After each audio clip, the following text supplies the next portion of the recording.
嗨，大家好，我是乔峰，今天要来分享一下关于蓄气的机制。那我们先来看一下蓄气的说明。蓄气是一个被动技能，然后点到满的话，它可以每9秒回3颗气弹。那我们现在是还没有点的，所以其实可以看到没有点任何的蓄气的修罗是完全没有气弹的。那我们来厘清一下这个作动逻辑。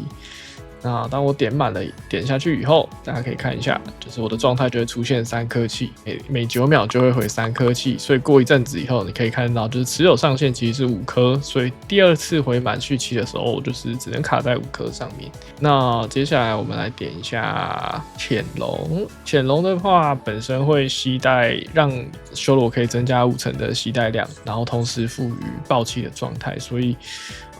这个时候的持弹量就可以直接，现在刚刚是卡5颗嘛，所以我放出满级的潜龙的话，我就会直接变成10颗。那同此之外啊，蓄气的一个 CD 时间就会变成减少2秒，所以刚刚看到是9秒，会变成是7秒。OK， 好，然后再特别针对一个我们要测试的技能去做说明，就是雷光弹的部分。雷光弹的部分呢，它是一个一使用就会直接把身上的气弹全部消掉的一个机制。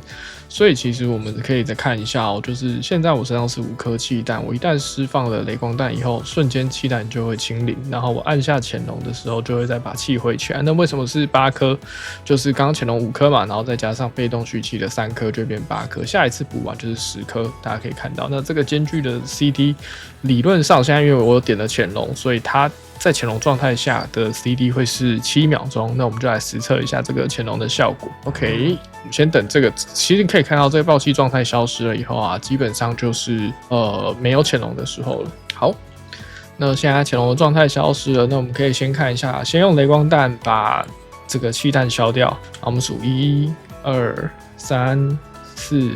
5、6、7。数慢了，所以大概9秒的时候，这个气弹就回起来了，就会有一次蓄气的效果。那因为我的影装啊，现在是没有插，没有放这个任何的气灵哦，所以如果实物上面来说，我们真的还有再去装这个蓄气的这个影装的话，它还是有机会再去触发更多的气弹，所以这个就是蓄气的这个机制哦，大致上会是这样。那如果配合这个潜龙的话，它的 CD 就会变得更短。那我们就 OK 好。